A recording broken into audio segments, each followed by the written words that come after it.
All right, good morning, everybody. Welcome to the Bible Show.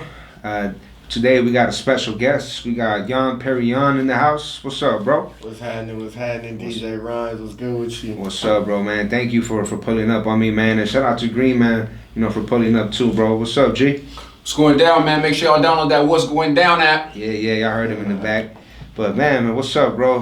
Thank you. I know you just busted a little driver now. You say you were coming from Riverside, right? Yeah, I came all the way out from the Riverside area, man. Had to check on moms. Man, that's what's up, as you should, man. Shout out to moms, man. Yeah, off top. Yeah, man. Hopefully she's good. Yeah, that's always, what's up, always. But man, yeah, let's get this rolling, bro. What city are you from?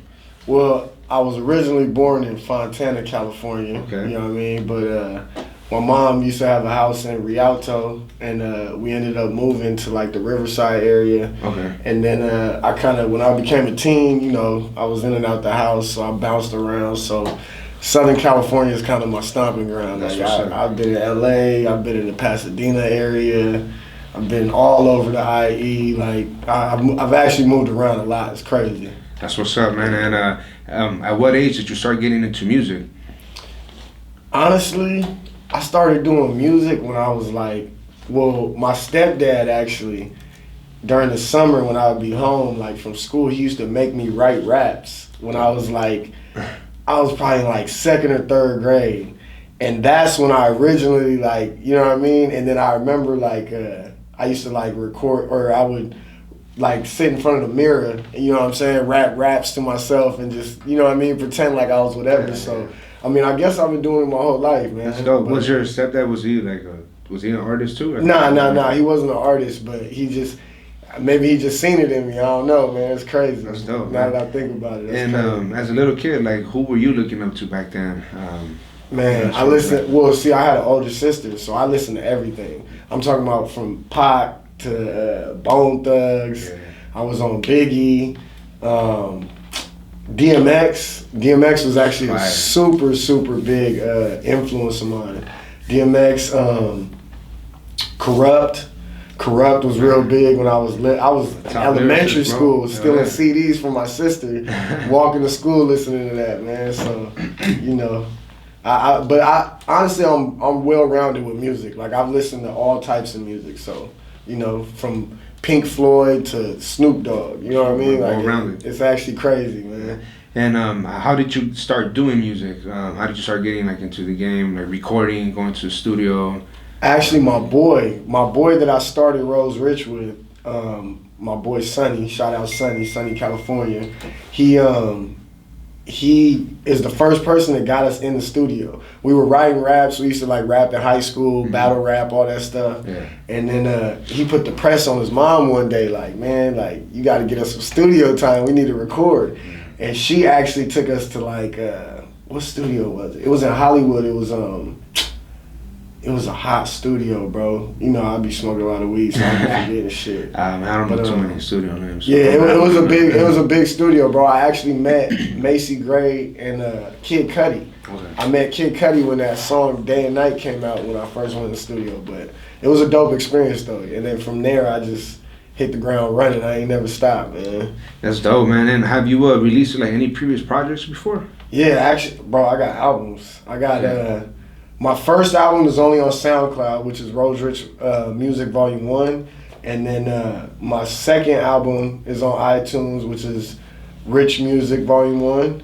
And then, I said that wrong. I'm sorry. The first one is Rose Rich Music Volume 1. And then the one that's on iTunes is Rose Rich Music Volume 2. And then Rose Rich Music Volume 3 actually came out last year.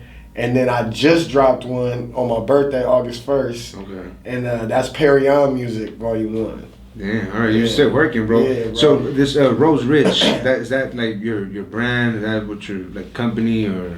I mean, okay, so it's everything. I feel like Rose Rich is me, in everything. But basically, me and my boys started Rose Rich. At first we were the Cash Addicts. Okay. This is when we were kids and not kids, but we were younger. When you started. Yeah, and we were the Cash Addicts, and we kind of transcended from that, and then we came up with Rose Rich, You know what I mean? And then we have all aspects with it. Like I got a clothing line, which is Rose Rich Apparel. Follow me on Instagram at Rose Rich Apparel. Okay. And then, you know what I'm saying? We got the music label, which is Rose Rich Music. Okay. And then we kind of just Rose Rich is us. Like, you know what I'm saying? In my songs, if you listen sometimes. It's a lifestyle. Yeah, it's a lifestyle, exactly. That's what's Yeah, up. on the dot. I fuck with that. Yeah, Rose Rich. yeah. Yeah, man. And so this current project, you just dropped it on August 1st, you On said? the first. Yeah. Okay, Best day in the world, man. That's what's up. How many tracks on this project? 7 tracks. Seven tracks? Yeah. Any producer? You have an in-house producer you work with? Or Yeah, I actually work with an in-house producer. His name is King C. Okay. He's located in Rancho Cucamonga. He's actually an older cat. He's been in the game for a long time. He used to work with Lil Richard, Tina Marie. Oh, shit. Like, yeah, he's real old school. Okay. Like, so you know, I respect the game. I always let my OGs you teach getting me that things. quality sound. Yeah, From the yeah. old school. But I got another song on there that I actually, because I don't do too many features. Mhm. I've never been like, it's not that I have anything against other artists, but like, I kind of feel like, I don't want to say I intimidate artists, but like, I'm real direct with my music. I'm real, like, I'm going to tell you if I don't like something, Mhm. you know what I mean? If I'm not feeling the beat or if I'm not feeling what you're talking about. So I kind of just, I don't even want to get in that with people. So the only people I've really done music with up to this point was my boy Sonny that I started the label with. Okay. But on this project, I actually have a feature, one of my first features ever out of all the projects besides with Sonny, with my dude DJ Phantom and my other boy JT Beats. So, Okay. you know, and the song's called Late Show. All right, that's what's Yeah, up. yeah. Yeah, and I was gonna ask you about that. Like, if you had collab with like any other artists, Yeah. and like in the IE, I know IE. You know, you guys are buzzing right now. Yeah, I've seen yeah. a I got couple some artists. collabs that I'm gonna do. Mhm. You know what I'm saying? My boy Rams the GOAT. I gotta do a collab with him. I went to school with him for a little bit, and he's from the section over there where I lived for a little bit. So the Rubidoux area, they call it Harupa Valley now or something like that. But it's always gonna Actually, be Rubidoux. when was it? Like 2 weeks ago, I went to Cameron and performed at the Noble, and I was there for the opening acts. And there was this dude he was from the IE, but damn, I Okay. don't remember his name. He was dope though. Okay, I can't remember okay. his Yeah, name. there's a lot of He was IE hard. artists, bro. He Like was there's a lot of artists out there that are really like doing their thing right now, bro. And they've always kind of been doing it. Cause I even remember way back, Sly Boogie. You know what I'm saying? Like there's a lot of artists that came out of there, but you know, it's a different world. You know what I mean? Than LA, like, Yeah. and that's why I always kind of liked going back and forth, because you know I like the best of both worlds. You feel me? So you network, you know, Rivers like IE area and Oh LA. yeah, there's no city I could go in Southern California where I don't know somebody. That's what's up. Like, you know what I mean? Like for real. Tapped in Like, everywhere. yeah, man. I've been going hard, so. Man, and we were talking, you know, before we started recording, we were talking about like being signed as like being Yeah. independent. How do you feel about that, bro? How do you feel about like going the route of, you know, signing to a major label? I mean, okay, Or so would you ever sign to a major label too? like the Green Man said, I can't lie. If that money's in front of me, I'm not gonna not contemplate it. Yeah. But at the end of the day, like, I feel like when you create something, like how we did Rose Rich, it's deeper than just the money. You know what I'm saying? Yeah. Because if me and my boys didn't get the money and we still had each other, we still, you know what I'm saying? We're still who we are. Exactly. At the end of the day. So it's like, it's hard for me to actually say. I'm sure there's ways around it where we could get the money and, you know what I'm saying, label deals. I don't know the whole ins and outs of all that stuff yet. But, I mean, the way that I feel like the game is went now, you can make money without being signed. You know what I'm saying? There's a lot of artists that aren't known as some of the artists that are signed that are making More big money. bread Exactly. right now, bro. Yeah. Like, you know what I mean? So it's just you got to figure out the analytics of things. You know what I mean? Because everything's a business. Like, That's very true. So- Analytics. Yeah, That's what you yeah, gotta yeah, learn yeah, right there. exactly, Man. See exactly. who's fucking with you, and it's just numbers, bro. And who's Exactly. tapping into Everything's your numbers, market, bro. everything, man. That's very true, man. Yeah. I like that you said that. You know, you're pretty much your analytics. Yeah. Man, and any shows you got, like any shows lined up or any shows you've done in the past that Yeah, I've I've done a lot of shows, bro. I've done clubs. I just recently did a show, the We Up Next Music Festival. I heard of it. It was in Orange County. Uh-huh. My boy His Instagram name is @BTrey, and he throws it every year. I think the first year he had Blueface on it. This year he had me. He had a couple other artists. He had the headliners were Azaje. I don't know if I'm saying her name right. Princess. Okay, yeah, she's from Compton. Yeah. I don't know if I said her name right. Yeah. Forgive me. You know what I'm saying? Yeah, but, she's dope. She's dope. Yeah, she's dope. She's actually really dope. And then Rucci, I Am Rucci. Yeah, he's super dope. Everybody knows who Rucci is right now. He was one of the headliners. And then one of my boys from the IE was out there. Lil Jeff Goes In. Okay. I don't know if you heard of him, but yeah, he's from the IE, from the Moreno Valley area, doing his thing. And yeah, there was a lot of us. Yo Biggs is from Florida. I actually met him up there, but it was actually cool to network with him. He came all the way from Miami. Dope. He's doing his thing. So yeah, there's a lot of, you know what I mean, a lot of networking going on. Yeah, a lot of up and coming artists, man. There's a lot of dope talent out there. And as for coming up, not to cut you off on that, but as for coming up, I don't have anything planned right ahead of me, but I'm trying to put something together with the Green Man. You already know, with the app, with the What's Going Down app. So you know, we're gonna put something together real soon, man. That's what's up, man. And how did you guys start with the clothing, with the Rose Rich? How did that start? Honestly, we've been making clothes, bro, from the time we were like cash addicts. We always just would get stuff printed and like just make stuff. Really? Yeah, and my boy Sonny, he was always on that. Like, he would go get us sweaters made, hoodies made before our shows, anything like that. So when it became Rose Rich and we actually made the Rose Rich logo, so many people were looking at the logo and they were like, damn, like that logo is dope. Like that logo is just, it just pops, you know what I mean? So then I just got the idea one day. I was like, well, shit, you know what I mean? Why I don't sell merch, you know what I mean? I mean, shout out Nipsey Hussle. He probably is the reason I'm even hustling like that, you know what I mean? Rest in peace, man. But, you know, I started seeing how the game was going, merchandise and how everything's going. So I figured, hey, might as well add to the pieces, you know what I mean? That's what's up. So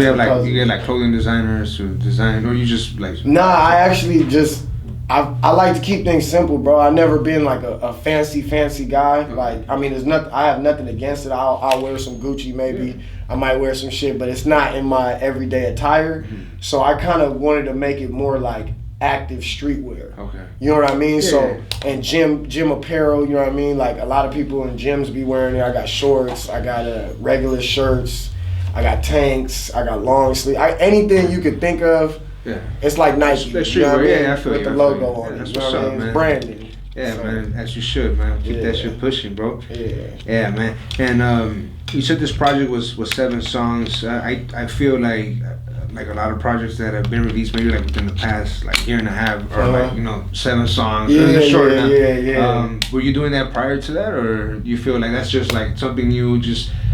I feel how can I say it? You don't want to put too much. Well, maybe that's maybe if a lot of artists don't just want to put too much music, just quick 2-3 minute songs, keep it pushing, and you know it's not like a whole lot to.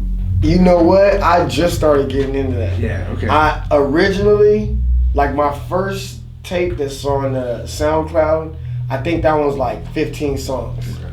You know what I mean? And then I did Rose Rich Music Volume 2, and that was I believe 12, between 11 and 12. But I also re-dropped a song on there. Mm-hmm. So, I mean, I guess it would be 11. And then when I hit 3, it was 10 songs. And then with this one now it's 7. So I guess I'm kind of progressing down. But to me, it's more of, I want to put out more content. So I'm like, if I hear 6, 7 songs, maybe even 5, and they sound collectively good, and it's how I'm feeling when I make those songs. You know what I mean? Like if I got other songs that are sitting in the back that I haven't put on albums because I feel like it didn't go with the feel of the album. So I just go with the flow. You know what I'm saying? Like whatever I feel, I just be like, okay. Because I actually was gonna put 9 on this one, and I got to 7, and I just felt like when I put that 7th song on there, I was listening to the sequence, and I was just like, this is it. You know what I mean? And I go with my gut. So I was like, all right, this is it. I'm dropping it. That's what's up, man. Yeah. And people's attention span, man. Exactly. Like, that's what I was going to say. There's so much shit going on, man. Like, sometimes, you know, even with like podcasts, it's just like there's so much out there. So much, but at the same time, you know, you can. there's options now, so people can really choose what they want to listen to. Exactly. There's a lane for everybody. Yeah, there's a lane. Exactly. That's a perfect word for it, bro. Man, and when you go to a studio, before you what's your process? When Man, I gotta smoke, man. I gotta smoke big tree, man. Get your line right. Yeah, I gotta smoke. I usually see the thing is, like I told you, I go to my OG King C, and it's crazy because he's like a wealth full of knowledge. Like, dude was like, he was in a boy band when he was like 17 years old, traveling the world already. You know what I mean? So it's like he really knows the game. He knows what's going on. So sometimes it's almost like I'm going over there talking to my grandpa. You know what I mean? Rest in peace. But it's like going over there talking to my grandpa, man, because he just gives me game. And it's like we'll sit there, smoke. He smokes too. So we'll sit there and we'll just smoke for like an hour before we even record. And we just kind of get into the flow. And then, I get in there. Sometimes I drink. It depends on the night. If it's a weekend, I might have a few shots or something. I don't drink too much, but then I just get in there and tackle it, man. I just do what I do, and the creative part comes. You listen to the beat first? Yeah, actually, I won't go in the studio unless I already have a hook. Okay. Sometimes I go in there and put some stuff together, but I write my verses in the studio or like spit them or whatever I'm feeling. But like I won't go in the studio unless I have a hook already, because I listen to beats in a separate area. Like the creative process is like a long process to me. I don't like to just cram it into a few hours in the studio or 12 hours in the studio, because I feel like you can't make the same quality content if you actually make something go back, fix some things, you know what I mean? I feel you. Yeah. So do you ever do like those like you said, like 12-hour sessions, knock out like 3, 4 songs, or you just try to... I record fast, bro. Yeah. I record fast. Like 3 songs for me is like a 6-hour session. Yeah. But you already go with the hooks written down. Yeah, but even if like, there might be like 1 hook I made already, but like even if the hooks aren't made, 3 songs for me is like an 8-hour session if no hooks are made. Yeah. You know what I mean? Like I don't know. It just, once I'm in there, it's gonna come. It's in the zone. Yeah, it's going. I get into that flow, like I said, the flow. What can people get from your music when they listen to you? All right, so like I said, I'm like the best of both worlds, kind of like, you know what I mean? Like, to me, if I had to sum it up, I would just say life. But the street life, in an essence. Not so much gang culture or violence like that, but like the life of someone who was in it. You know what I mean? Like, you're around it. Because I feel like there's a big crowd. Let me rephrase this. I feel like there's a big crowd of people, especially in California, where we're all, in a sense, gangster. Like, you know what I mean? Like, I don't care how you want to twist it. If you come to LA or if you go to Riverside, Moreno Valley, San Bernardino, you know what I mean? You go to San Diego, certain areas, even in the Bay, Oakland, you know what I'm saying? Everywhere. Like, we're all the same, bro. Like, people think that it's all in one area, but what they don't realize is Southern California is Southern California. Northern California is Northern California. Like, so I feel like I kind of speak for the people that, like, aren't necessarily connected to the gangbanging, but they're, obviously you can't get away from it. We're here. So it's like, you know what I'm saying? This is what it is, you know what I mean? And hustling. That's what I've always had to do. I've always had to trap. I've always hustled. I didn't have to, but I mean, we all make choices. Yeah. So, you know what I mean? I chose to get to the money, basically. You know what I mean? So, I don't know. I just feel like I'm speaking for the people that are trying to create their own lane. You know what I mean? That aren't riding the wave and just, this one's like this, so I want to be like that. You know what I mean? Like, a lot of personal experiences. Yeah, trial and error, bro. Like I said before we got on air, like, everything I've learned is from trial and error. People have told me, and like, yeah, I could listen and I could hear it, but I never really felt it until I went through it. You know what I mean? So it's just, yeah, man. Ever get in, being involved with the streets? Ever get caught up in trouble? Yeah, I mean, I've been blessed to where, and I mean, I've been blessed, and I feel like it's a lot of the street smarts and trial and error, like I said. But I mean, I haven't gotten into too much trouble. I caught a charge when I was like 19. It was a sales charge.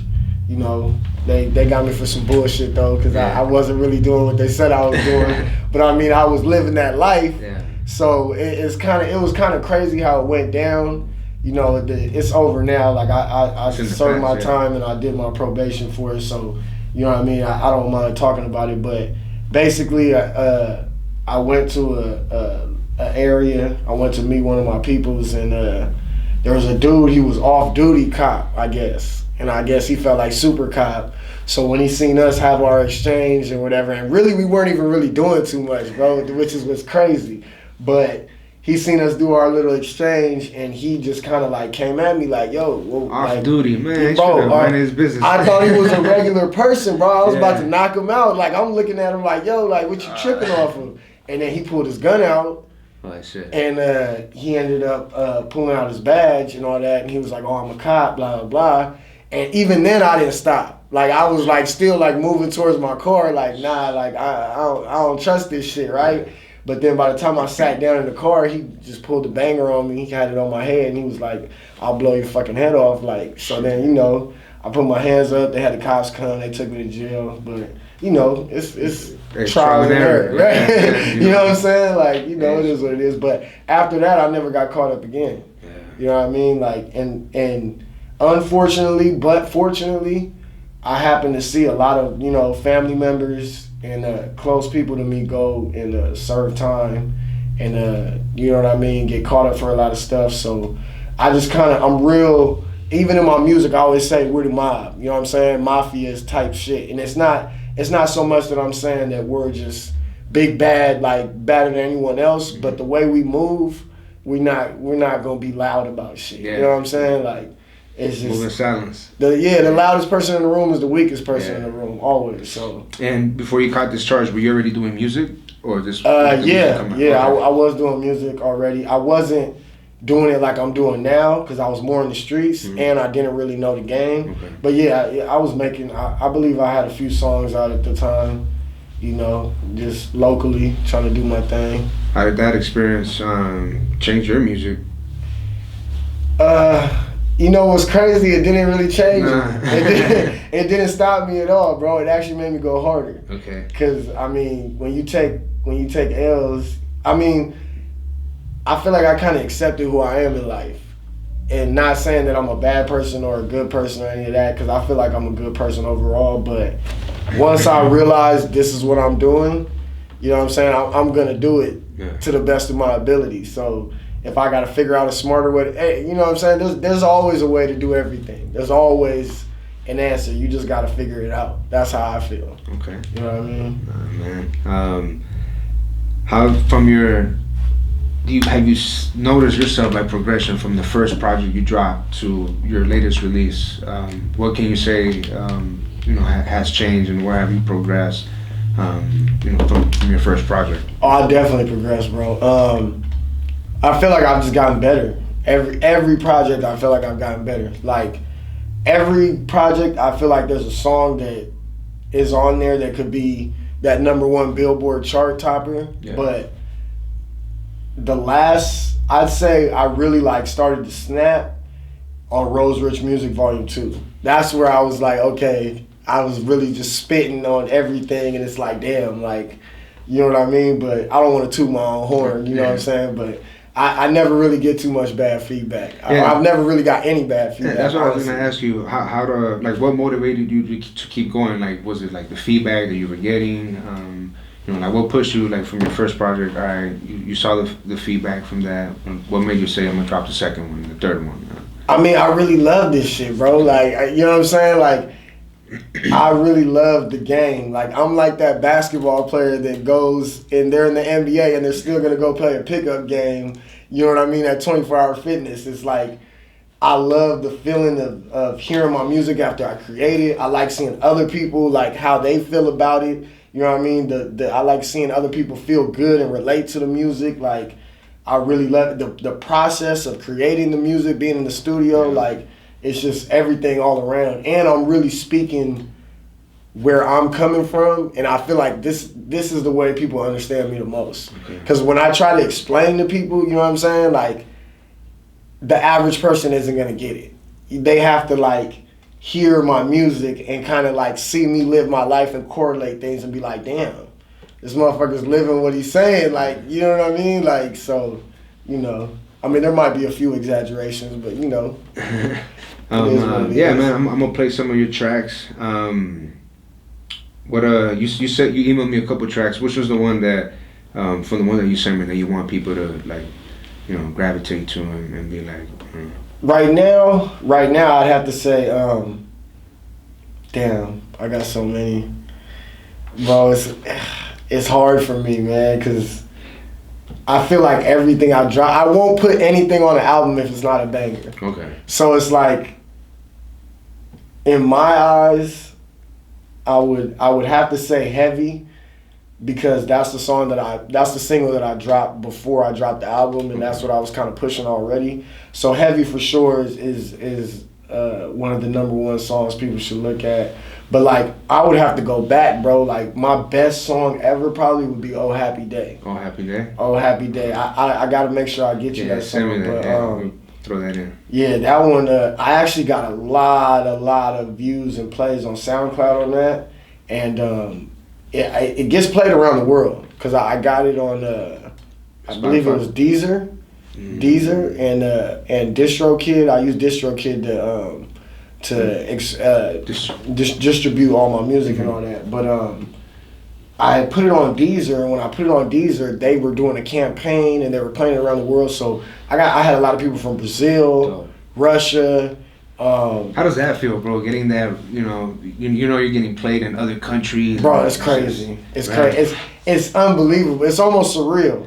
You know what I mean? Because I'm not super famous like that, so it's like, it's super surreal for me when I see someone from Brazil hit me up like, yo, we listen to your music out here, it's super dope, and they barely even speak English, and I'm trying to like, you know what I mean, go back and forth with them like, damn, this is crazy. Like, no, I low-key feel that way too, like when I upload some DJ mixes or whatever, and you know, I can see on SoundCloud like where it gets played the most, and I see in different countries, I'm like, damn, that's what's up. Analytics, baby. Analytics, there you go, man. take me back into that. Yeah, man, that's dope, man. So you got like music videos you posted up? And, yeah. I got a few videos. Where can people check that out? YouTube, man. YouTube. Who's your director, man? Man, I got my director Dylan, man. He had View the Mist, but now what are we going with now? It's gonna be Bad Apple. Bad Apple. Make sure you guys check that out on YouTube. Bad Apple. You got the YouTube channel up already, right? No, it's gonna be. Okay. Right, it's coming soon. But all the videos on my YouTube channel, which is Yonperignon on YouTube. All the videos were shot by him. You know what I mean? I got about, I think, 3 videos up right now. And I got like another 7 or 8 we're about to shoot in the next 2 months. That's what's up, man. Stay busy, you know, keep putting out that content, bro. Yeah, definitely. Man, that's what's up. That's dope. And you know, my boy shooting us right here too. Yeah, so this is gonna look dope. Yeah, you gotta get that Breakfast Club feel up. Yeah. Shout out to Breakfast Club. Yes, sir. Man, and what's the future looking like for you, man? How's the next 5 months of 2019, and you know, what do you got planned, and what do you hope for 2020? Content, man. Content. I'm just going hard, bro. It's like Nip said, man, it's a marathon. So I'm not looking at the finish line. You know what I mean? I feel like you can't really, oh, sorry about that. That's my ESPN going off. Yes, let's see what LeBron's talking about.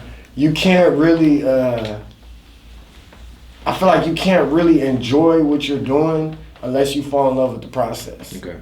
So if you're looking at the finish line all the time, it's not, you know what I mean? But, you know, I got aspirations, and obviously I want more people to hear my music. I want to put out more content. I want more videos. I want to drop an album every couple weeks. Shit. You know what I'm saying? I want to get on that Money Man feel and really do that. Not to cut you off, you're talking about albums. from talking to like a lot of artists, like they're more pushing singles. How do you feel about that? Like, you know, pushing singles as opposed to you trying to, you know, just. Well, see, I do both. Okay. I'm always gonna put some singles out from the album before I drop the album. Mm-hmm. But I feel like excuse me. I feel like when like I said, when I create music, I'm always creating stuff together. Like, so if I make 3 songs in a night, there's a way I was feeling when I was making those songs. So those got to be on the album.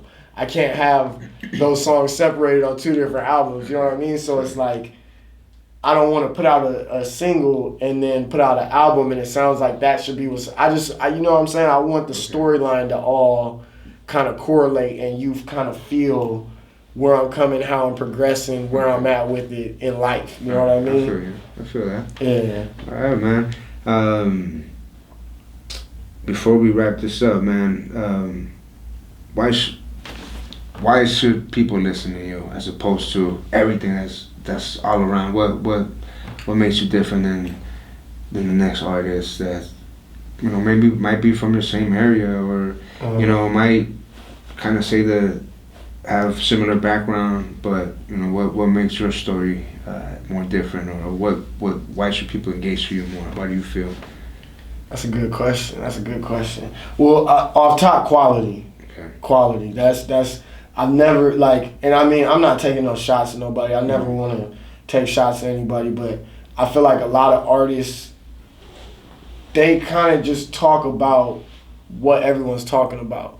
You know what I'm saying? They look at people and they're like, okay, well, I'm gonna talk about what they want to hear, and you know what I'm saying? Like, and of course it's about the fans. Don't get me wrong, but I'm really telling people, you know what I'm saying, a different aspect of life. Like I said, like we're the mob. Like, you know what I'm saying? It's different. Like it's like when you watch American Gangster and you watch Boys in the Hood. You know what I'm saying? There's nothing against Boys in the Hood. I love the movie. Everyone loves it. But when you watch American Gangster, it's like you're getting a storyline out of that. You're getting depth out of that. You know what I'm saying? Yeah. And like in the long run, you know what I'm saying? Don't get me wrong, Boys in the Hood is great. But do you want to just be in the hood or do you want to travel the world? And you know what I'm saying? Yeah. Like, it's just, and like I said, my story is deep, bro. Like, I'm first generation in this country. You know what I'm saying? My mom's from a third world country. Okay. She's from Belize. Shout out Belize. All right, shout out Belize. So, you know. Central America? Yeah, Central America. You know what I'm saying? Yeah. And it's like, my story really, like, when I'm telling people, like, yo, this is where I come from. Like, this is, you know what I'm saying, what I was going through. You know what I'm saying? My uncle was this. My daddy was this. Like, you know what I'm saying? My mom crossed the border. Like, you know what I'm saying? Like, it's real stories, depth. You know what I'm saying? So, I mean, I don't feel like that makes me better than anyone else. But what I'm telling you is real. That's why my slogan is always Rose Rich is real. You know what I mean? Like, that's what I've always said from the beginning. And it's what I'm going to say to the death because it's real. Like, you know what I'm saying? Everything we give you is authentic. We're never going to steer you wrong. We're never going to lie to you. We're just going to give you us. You know what I'm saying? And I feel like that's what the game's missing. Okay. Everybody's trying to be something instead of realizing that they could create their own way. You know what I'm saying? The ocean's big enough for all of us. You feel me? So, you know, go listen to me. Yeah, that's what's up, man. Regardless, at the end of the day, go listen to me. Hell yeah, tap in. And with Rose Rich, is you, or you say you have a partner? Yeah. My boy, Sunny California, he's kind of like the CEO. Okay. I'm kind of like the president, if you want to say it like that. But I'm also an artist. You know what I mean? And he does a little music. Jay-Z, Dame type situation. Yeah, exactly. He does music. He's more like P. Diddy, but not like P. Diddy. You know what I'm saying? Like, you'll hear him on my track. Okay. But he doesn't have the P. Diddy mentality or the he's not like P. Diddy, but you'll hear him on my track, but he's actually behind the scenes doing stuff. You know what I'm saying? He's working with artists. He actually has an artist he's working with right now by the name of Ebonique. Okay. She's a EDM/pop artist. You know what I'm saying? We got some big things coming up with her. And you know, he works with other artists, so, you know, he's more of a behind-the-scenes guy, like a Suge type guy. Okay. You know what I mean? Yeah. And shout out Rose Ridge, man. And you know, thank you, brother, for pulling up, man, making that drive. You know, and chopping it up with me. Yeah, man, I appreciate you for having me. For sure, bro. And tell everybody, what's the name of your project that you just dropped? Yonperignon Music, Volume 1. You can get it on all platforms. iTunes, Apple Music, Tidal, SoundCloud. Or actually, it's not on SoundCloud. My bad. It's not on SoundCloud right now. Spotify, Google Play, YouTube Music, Deezer. You name it, it's on there except SoundCloud. Sorry, SoundCloud, nothing against you. But yeah, man, it's out there. And like I said, all you gotta do is type in Yonperignon, Yonperignon, and I'ma come up. But no matter where you put it at, I got some content there. I got some music there, cause you know I've been going hard for a minute. So you know, check me out. Rose Rich is real. I appreciate you for having me, DJ Rhymes. For sure, bro. Man, we about to play one of your tracks. Let's send them off with patience, man. Let's send them off with patience. All right, man. So we're about to drop this track, "Patience" from the latest project, my boy Yonperignon, and I hope everybody enjoys it. Thank you everybody for tuning in, and we got my boy Green Man, who's part of this event. What's going down, baby? Yeah, what's going down? Make sure you guys download the app too. On Friday, August 30th, shout out to Rated Rich, my boy King. Got this White Festival theme going, Labor Day weekend. This is gonna be at the Velasco Theater, right? Yeah, man, Velasco Theater. Yeah, you guys make sure you guys tap into that. It's gonna be turned up. You get the info on the What's Going Down app. You can look it up right there, and it's gonna be cracking. So that's August 30th. Make sure you guys tap in and pull up to that event. And shout out to Soundbite Studios before we out of here, man. Soundbite Studios, the official home of the Bible LA show. Many artists, producers, photographers, videographers. You guys need a spot to rehearse, shoot. This is definitely the place for you guys, man. So definitely make sure you guys pull up to Soundbite Studios, just a few blocks from USC, and it's popping, man. So shout out Yonperignon, Green Man, videographer. Man, everybody for pulling up to the Bible LA show, and we about to drop this new track, man. Make sure you guys listen to it, and we'll be back with another episode, man. Yonperignon, the Perignon Don signing off. Love y'all, appreciate it. Peace.